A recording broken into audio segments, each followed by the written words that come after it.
Billionaire CEO tried to throw the black waitress off the helicopter. Seconds later, she saved his son midair. Hello everyone. Before we begin today's story, I have a small favor to ask. Please hit subscribe and turn on the notification bell so you never miss our channel's new videos. It's quick, free, and the best way to support us in bringing you more dramatic stories. Your support means the world to us. Where are you watching from? Drop your city or country in the comments below. Thank you very much. Now let's return to our main character. The first thing she felt was the wind. Sharp, slicing, wild. The kind of wind that doesn't just rush past you, but grabs you by the throat and drags you toward the edge of the sky. The helicopter shook hard, its steel frame groaning as the night over Los Angeles stretched endless beneath them, a sea of lights flickering like distant fires. And then she heard him. "Nobody will believe you," the billionaire CEO hissed, his voice cold enough to freeze bone. His hand shoved her shoulder, sudden, violent, final. The helicopter door swung open, the world tilted, and Zariah felt her boot lose the metal floor. For a heartbeat, even the rotors above seemed to hold their breath.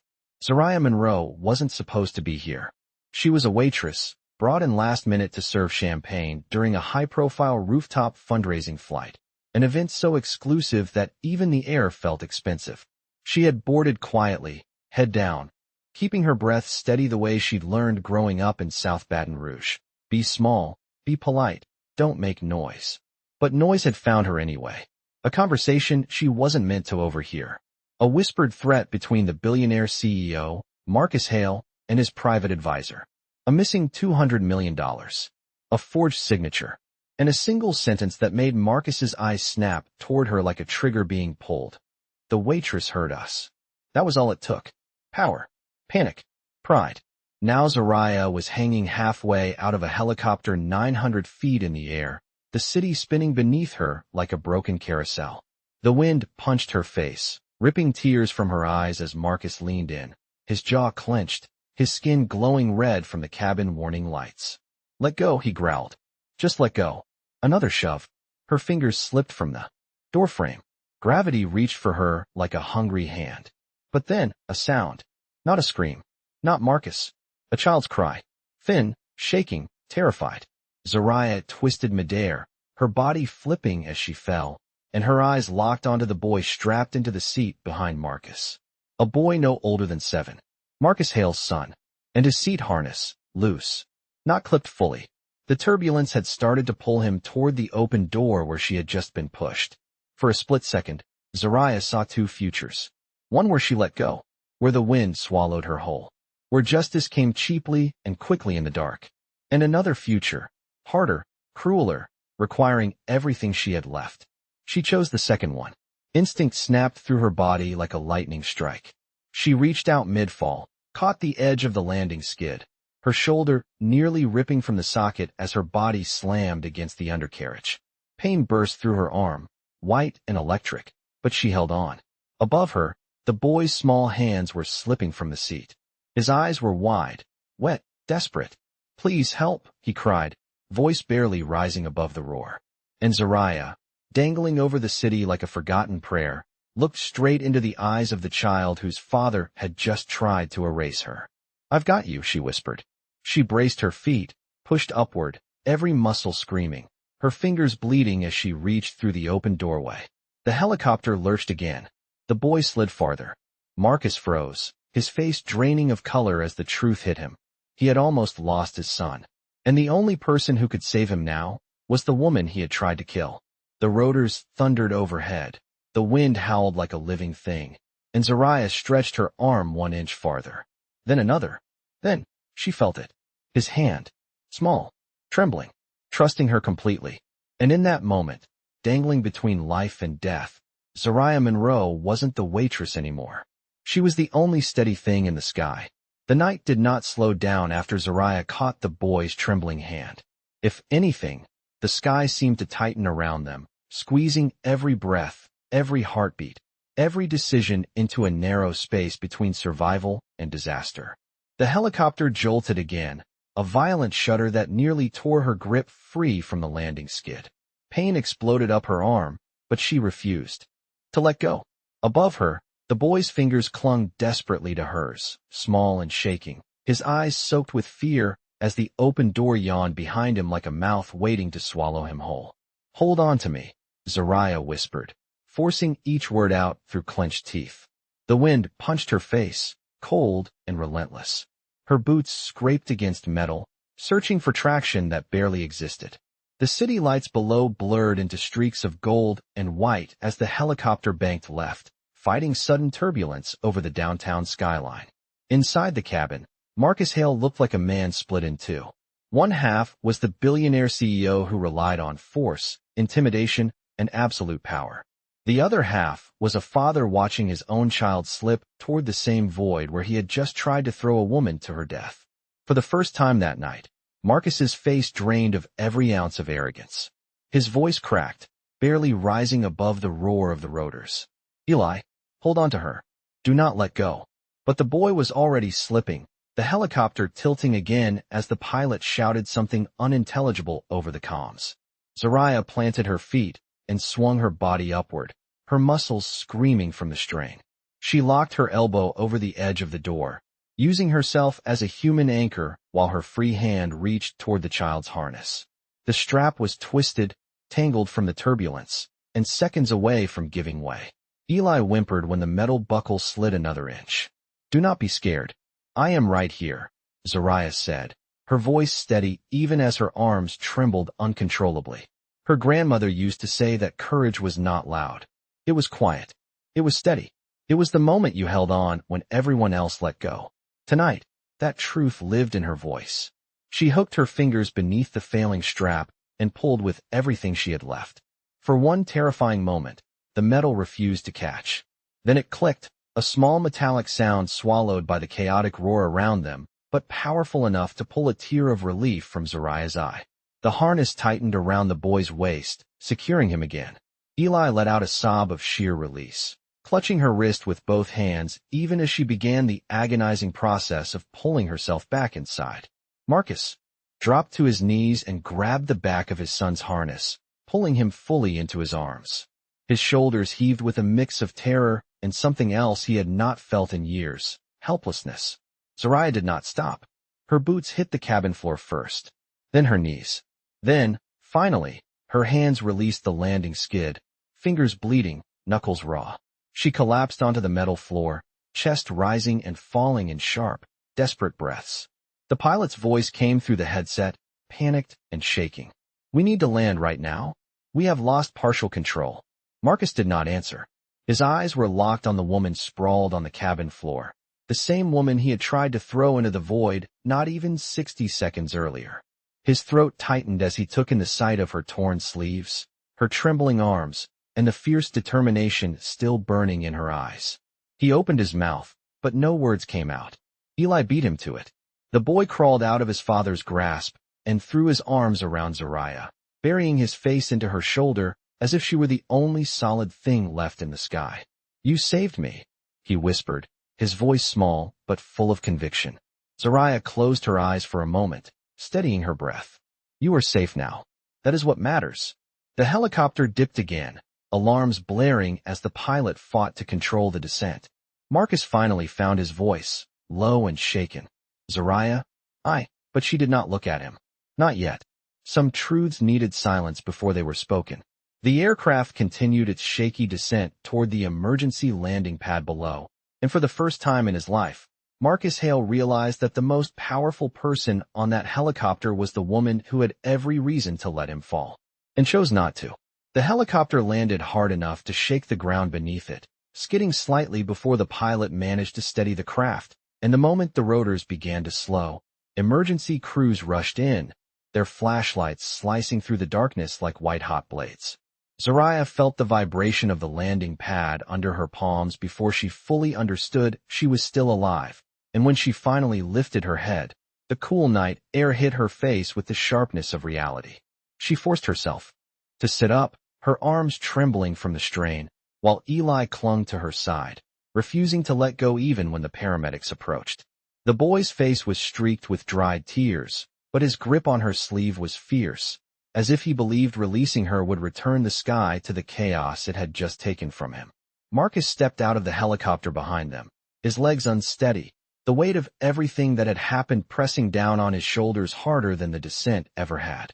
His usually perfect hair was wind-whipped, his shirt torn, and the arrogance that once shaped every line of his posture was nowhere to be found.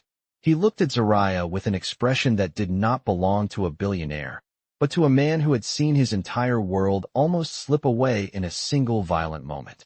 The paramedics tried to guide her toward a stretcher, but Zariah shook her head gently. "Check the pilot first," she said. Her voice was hoarse, scraped raw from the wind, but steady enough to show she was not broken. Her fingers brushed the back of Eli's head, making sure he was uninjured, and only then did she allow herself a slow, deep breath, the first full breath since she had been shoved out of the cabin. Marcus knelt in front of her, something painfully human flickering in his eyes. "Zariah, I need to," he began, but she raised her hand slightly, stopping him. Not in anger. Not yet. Just in exhaustion. She did not have the strength for the apology he was struggling to form. She barely had the strength to sit upright. One of the paramedics checked her pulse, his expression shifting when he noticed the raw skin along her forearm and the deep bruising already forming near her shoulder. "Ma'am, you need to go to the hospital. This kind of strain can cause internal injury," he insisted. Zariah almost refused again, but Eli tightened his grip on her, and she saw the fear in his eyes surge back, as if her leaving meant the world would tilt open once more. She softened. "I will go," she said quietly. The boy exhaled with relief. Marcus swallowed hard, the guilt etched across his face, and walked alongside them as they guided Zariah toward the waiting ambulance. Every camera on the landing pad turned toward them. Every security guard paused. Every staff member froze. They all recognized what they were seeing. The billionaire who had nearly caused a tragedy, and the woman he had underestimated who saved his son. Marcus noticed the eyes on them, the whispers forming in the corners, the truth rising like a tide he could no longer control. For a man used to shaping narratives with money, influence, and media control, this was a nightmare unraveling in real time. But the only thing he cared about in that moment was the boy pressed against Zariah's side, and the woman who refused to let go even when death reached for her. Inside the ambulance, Zariah settled onto the stretcher, inhaling sharply as a jolt of pain shot through her shoulder. Eli climbed to sit beside her, holding her hand as if it were the only anchor he trusted. Marcus hovered near the open doors, unsure if he had earned the right to enter, so he stayed exactly where he should be, on the outside, watching the consequences of his choices settle over all of them like the heavy California night. As the doors began to close, Marcus spoke, his voice low but sincere. "I will fix this," he said, not fully knowing what that meant, only knowing it was true. Zariah held his gaze for a long moment. No hatred, no forgiveness, just the quiet understanding that the world had shifted in a way none of them could undo. The ambulance doors locked, the sirens came alive, and as the vehicle pulled away, one truth settled over Marcus Hale like a weight he could never buy his way out of. The woman he tried to silence had become the one person he owed everything to, and the sky was not done with any of them yet. The hospital lights were too bright, too white, the kind that made everything feel colder than it really was. Zariah blinked against the glare as the nurses wheeled her through the sliding doors, Eli still holding her hand until a doctor gently guided him aside. She watched the boy's face crumple with worry, and for the first time since the helicopter door blew open above Los Angeles, the weight of what she had survived began to settle into her bones. The paramedic spoke quickly to the trauma team, listing her symptoms, the potential shoulder injury, the severe strain from hanging off the landing skid, and the possible concussion. Zariah heard the words as if they were floating underwater, each one drifting past her as she tried to ground herself in the steady rhythm of the room. When the gurney finally stopped in a private evaluation bay, she let her eyes close for a moment, just long enough to breathe, just long enough to remind herself she was not falling anymore. The doctor examined her with firm, careful hands, asking questions she answered on autopilot. Yes, she could move her fingers. Yes, her vision was steady. Yes, she could feel her legs. No, she did not believe anything was broken. Yes, she had been conscious the whole time. No, she did not want pain medication stronger than necessary. "You are exceptionally lucky," the doctor said, smoothing down the sleeve of her hospital gown. "Most people who fall from that height do not get a second chance. You should be in observation for several hours." Zariah nodded quietly, but luck was not the word she would have chosen. Luck did not shove you out of a helicopter. Luck did not test your humanity in midair. Luck did not make you decide, in a split second, to save the child of the man who had tried to end your life. No, this was something else, something heavier, something she had not found a name for yet. The doctor left to update the chart, leaving her alone for the first time since the chaos began, and the silence pressed in around her like a soft but undeniable weight. She let her head fall back against the pillow, staring up at the ceiling tiles as a deep ache pulsed through her shoulder. She winced, exhaling slowly, and for a moment, she allowed herself to feel everything she had pushed down in the sky. But the quiet did not last long. Small footsteps echoed down the hall before Eli appeared in the doorway, clutching a cup of warm water in both hands, as if it were a precious object. He rushed to her bedside, climbing onto the chair and scooting close until his elbow touched her arm. "Are you going to be okay?" he asked, his voice soft, trembling slightly. Zariah smiled gently as she took the cup. "Yes, I am going to be okay," she said. "Are you?" Eli nodded, then shook his head, then nodded again, unsure of how he felt. "When the helicopter was shaking, I thought I was going to fall," he whispered. "But you held on to me." Zariah squeezed his hand lightly. "You held on to me too," she said. Eli's small fingers tightened. "I did not want you to fall." Before she could answer, another figure appeared in the doorway, larger, slower, heavier with guilt. Marcus Hale stepped inside, his suit jacket gone, his tie loosened, his face a mixture of exhaustion and something far more complicated. He looked at Eli first, then at Zariah, and for a moment, he could not speak. Zariah felt the shift in the air, the way tension rose and settled like dust caught in sunlight. Marcus's voice broke the silence, soft but steady. "Zariah, I know I do not have the right to ask for anything, but I need to tell you something." She kept her gaze calm, unreadable. He took a breath. "You did not just save my son. You saved me from myself." Zariah did not respond. She waited. Marcus's jaw tightened as he forced himself to stand straighter. "And I am not going to walk away from what I did. I am going to tell the truth. All of it." His voice did not shake. Eli looked up at his father, surprised, hopeful, uncertain. Zariah studied Marcus for a long, measured moment, searching for the man she had seen on the helicopter, the one torn apart between fear and remorse. She did not forgive him. Not yet. Maybe not ever. But she did see something she had not seen before. The smallest crack in the armor. A chance for something to change. And in the quiet room of that Los Angeles hospital, with machines humming softly and Eli holding her hand, Zariah finally allowed herself to breathe, knowing the night was not finished with any of them, and the truth Marcus promised would change everything that came next.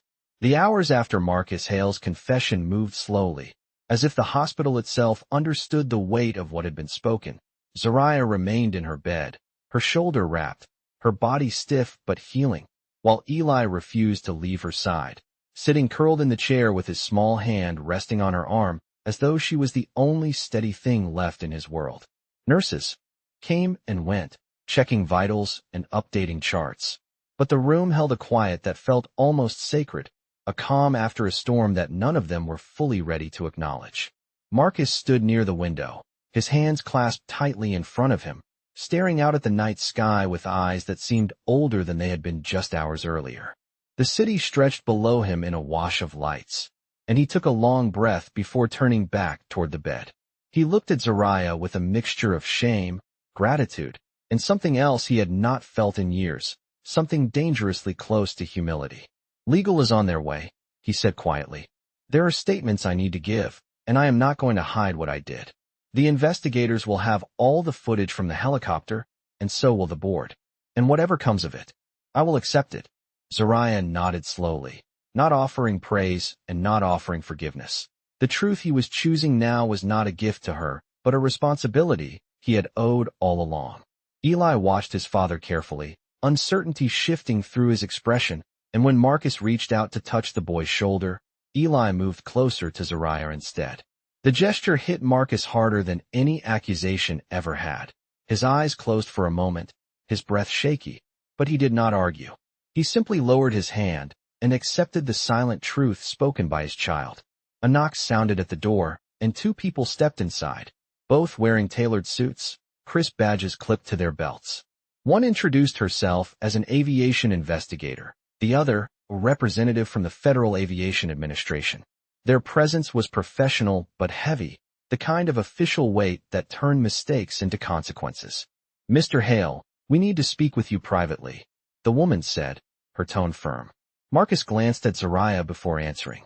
"Anything you need to ask me, you can ask me here," he said. His voice did not waver. The investigators exchanged a quick look but agreed, opening their notebooks. The questions came one after another, sharp and precise. Why was the cabin door open? Had there been a struggle? Had anyone been recording? What caused the turbulence? Why had Zariah been outside the aircraft?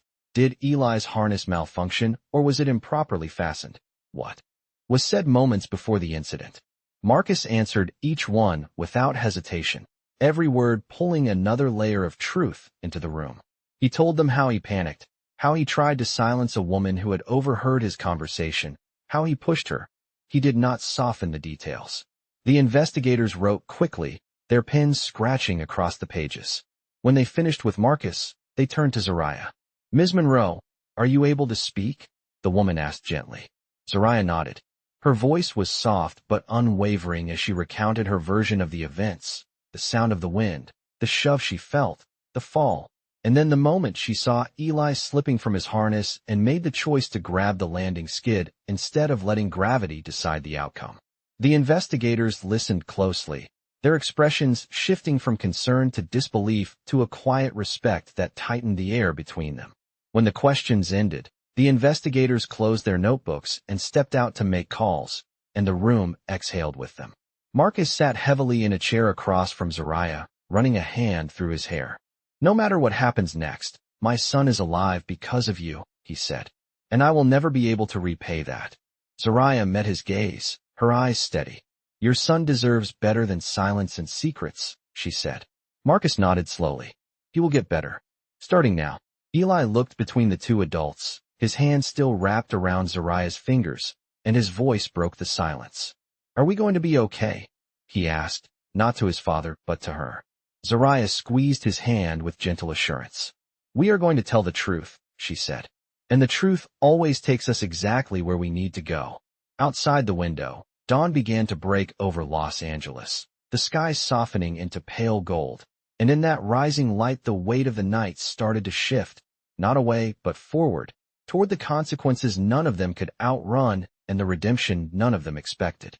The morning unfolded slowly, as if the world itself was hesitant to touch the night that had nearly destroyed 3 lives. Sunlight pushed through the hospital blinds in thin gold lines, warming the edges of the room where Zariah sat propped against her pillows, her shoulders secured in a sling, her breath steadier than it had been since the fall. Eli sat beside her, eating cereal from a small plastic cup, glancing at her every few seconds just to make sure she was still there, still real, still safe. Marcus stood near the doorway, speaking in a low voice to someone on the phone, his posture tense yet grounded in a way that made him appear unfamiliar, as if the man who once wore power like armor had been peeled back to reveal someone much more human underneath.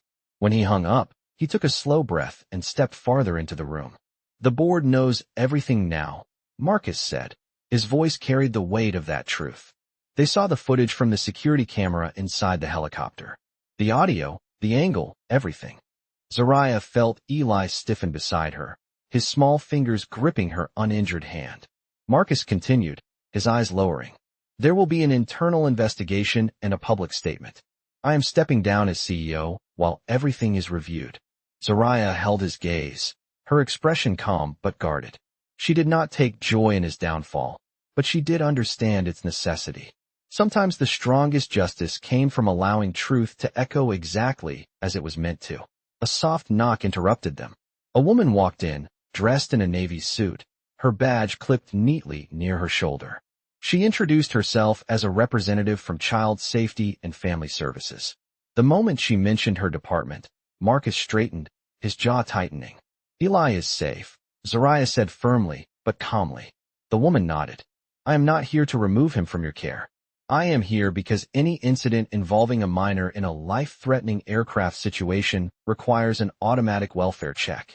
Her tone was gentle but professional. Marcus knelt beside his son. Eli, this lady just wants to ask us some questions to make sure you are okay. You can answer honestly. Eli nodded, still clutching Zariah's hand. The questions were simple, but the impact was profound. Did you feel safe? Did someone scare you? Did you think you might fall? Did anyone hurt you?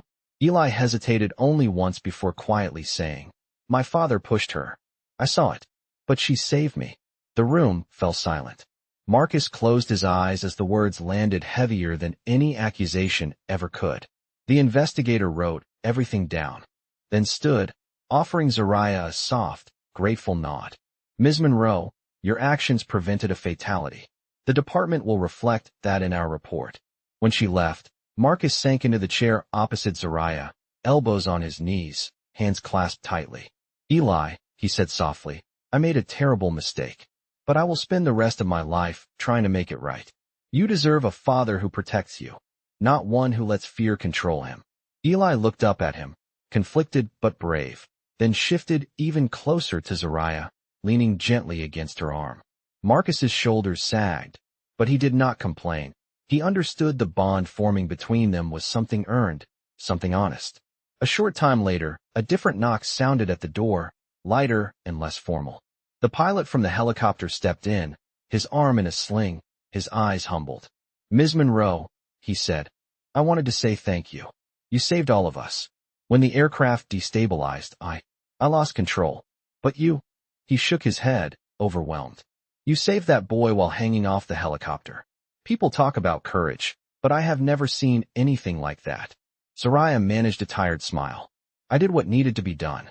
The pilot nodded deeply, then turned to Marcus. You owe this woman more than an apology. Marcus swallowed hard. I know. Once the room quieted again, Marcus approached Zariah slowly, as if careful not to disturb the new balance forming in the air. There is something else, he said. Something the investigators found on the helicopter footage. Something I did not know before. Zariah raised an eyebrow slightly, waiting. Marcus inhaled sharply. The advisor I was arguing with, he planned the entire setup. The missing money, the forged documents, the threats. He wanted me to fall, and he used my fear to push me into a place where I nearly destroyed everything. Zariah listened silently. Marcus continued, he is under arrest, and the board wants to meet with you when you are ready. They believe your testimony will be crucial. Zariah blinked, absorbing everything. She had not asked for any of this, but life had pushed her into a sky where truth demanded to be seen.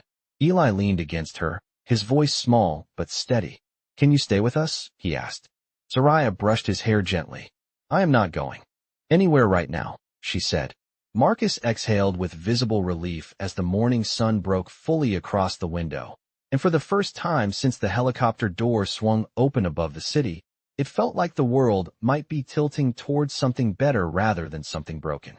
The next 48 hours moved with the strange clarity that follows a night of chaos. Zariah remained under observation while the hospital staff monitored her shoulder, her vitals, and the lingering effects of the trauma, but her mind was sharper than ever, tracing every moment that had led her from a rooftop shift to hanging beneath a helicopter over the Los Angeles skyline. Eli stayed with her nearly the entire time, drawing pictures on paper menus the nurses brought him and resting his head against her good arm whenever the world felt too big for him to face alone. Marcus moved in and out of the room like a man learning how to take responsibility one breath at a time. He spent hours on calls with investigators, the board, legal teams, and the pilot, but every time he returned, he looked first at his son and then at the woman who had risked everything to save him. On the morning of the third day, a soft knock sounded before a nurse peeked her head inside. Ms. Monroe, you are being discharged soon, she said with a gentle smile. We are preparing your paperwork now, and the doctor will speak with you about long-term care for your shoulder. Eli brightened immediately, but Marcus looked conflicted, as if unsure whether he wanted to celebrate her recovery or fear the moment she walked out of the building and out of his life. When the nurse stepped out, Marcus cleared his throat. There is a car waiting downstairs. Security will escort you, and the board wants to meet with you tomorrow morning. Zariah arched a brow. Why? Marcus swallowed before answering. They want to offer you protection, legal support if needed, and they want to hear your account directly. They also want to discuss the role you may have in the reforms that are coming. Zariah blinked, surprised but not overwhelmed. She had faced the sky itself, and no boardroom could intimidate her now. She nodded slowly. I will think about it. Marcus nodded back, accepting her pace. When she was finally cleared to leave, she changed into the clean clothes the hospital provided, moving carefully as she slipped her arm through the sling. Eli took her hand as they walked toward the exit, his small steps matching hers as if he believed they needed to stay in rhythm. Outside, the sun was warm, a soft California heat that settled on her skin like a promise that the worst had passed even if the consequences had not. A black SUV with tinted windows waited at the curb, and the driver stepped out to open the door for her. Before she climbed in, Marcus stepped forward. Zariah, he said quietly. She turned. His voice dropped into something raw. I want to thank you again. Not just for saving Eli, but for choosing humanity when I failed to. Zariah looked at him with a calm strength that made him swallow hard. You have work to do, Marcus. Not with me. With yourself, and with him. She nodded toward Eli, who was gripping her hand tightly. The boy looked up at his father with a softness that had not been there days ago, but also with a caution that only truth could repair. Marcus knelt to meet his son's eyes. I am going to be better, he said. You deserve a father who does the right thing. Eli nodded slowly. Promise. Marcus's voice cracked. Promise. Zariah felt Eli squeeze her hand, and for a brief moment, she saw the beginning of something that could grow into healing if all three of them chose honesty over fear. As she stepped into the SUV, Eli leaned in toward her. Will I see you tomorrow? He asked. Zariah smiled gently. Yes, you will. The door closed, the engine hummed to life, and as the vehicle pulled away from the hospital, Zariah glanced out the window one last time. Marcus stood with his hand resting on his son's shoulder, watching the car disappear into the morning light. And for the first time since the helicopter door had blown open, Zariah felt something steady rise inside her, a quiet certainty that the story was shifting toward truth, toward consequences, and maybe, if fate allowed it, toward redemption. The next morning came with a quiet resolve, the kind that settles over a person after they have survived the worst night of their life and woken up still standing.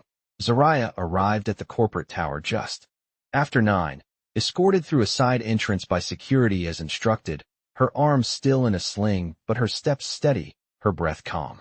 The building loomed above her in silver and glass, a monument to power she had never intended to challenge, yet now found herself walking directly into. She took the elevator to the top floor, the doors opening to a silent hallway lined with polished marble and soft lights that reflected her determined expression. A board assistant guided her into a conference room where the members of Hale Technologies were already seated, their faces a mixture of tension, curiosity, and something that felt dangerously close to respect. Zariah did not shrink beneath their stares. She took a seat at the long table, her posture straight, her presence undeniable.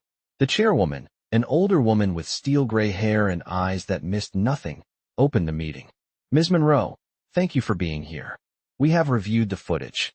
We know what happened on that helicopter. She paused, letting the weight of those words settle. Before we proceed, we want to acknowledge your extraordinary courage. You saved a child's life, and you prevented a tragedy that could have destroyed this company entirely. Zariah nodded once. She did not need praise, but she accepted the truth of her actions. The chairwoman continued, explaining the internal investigation, the advisor's arrest, the financial crimes uncovered, and the steps the board was taking to restructure oversight. When she finished, she leaned forward slightly. Ms. Monroe, we would like to formally request your testimony for the federal case. You are not obligated to participate, but your account will be critical in establishing the full timeline. Zariah breathed in slowly. I will testify, she said, but not for the company, for the truth. A murmur of approval rippled across the table. One of the board members asked if she needed legal protection or security. Another offered financial assistance.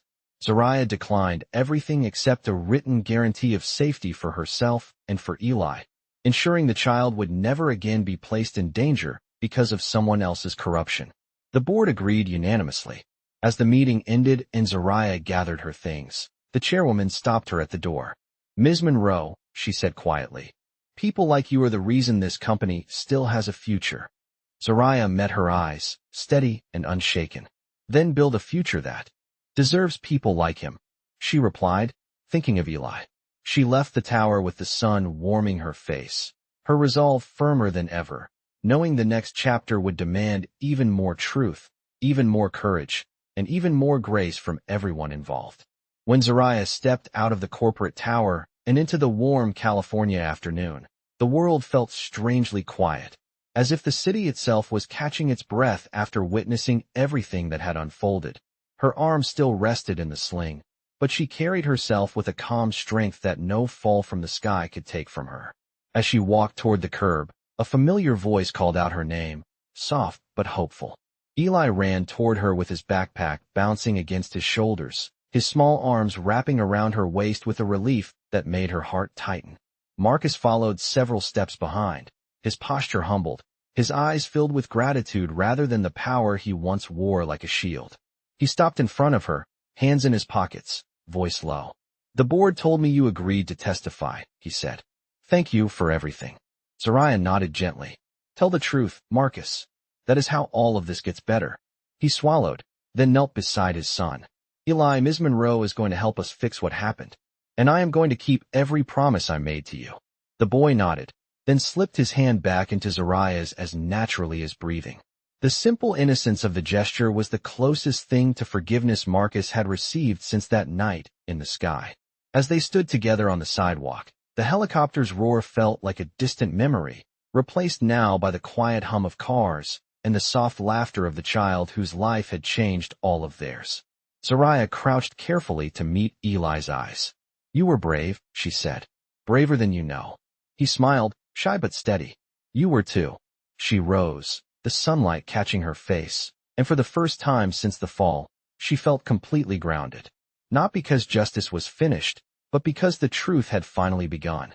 As she turned to leave, Marcus spoke once more, his voice filled with sincerity rather than fear. "Zariah, I hope one day I can prove I am not the man I was that night." She looked back, her expression calm and unwavering. "Redemption is earned, not claimed," she said. "Start there." And with that, she walked down the sidewalk, her steps steady, her heart clear, knowing this story would not end with revenge or bitterness, but with grace rising higher than power ever could. Because in the end, she did not fall. She did not break. She saved a child, she told the truth, and she rose. And that is what makes this a black story worth remembering.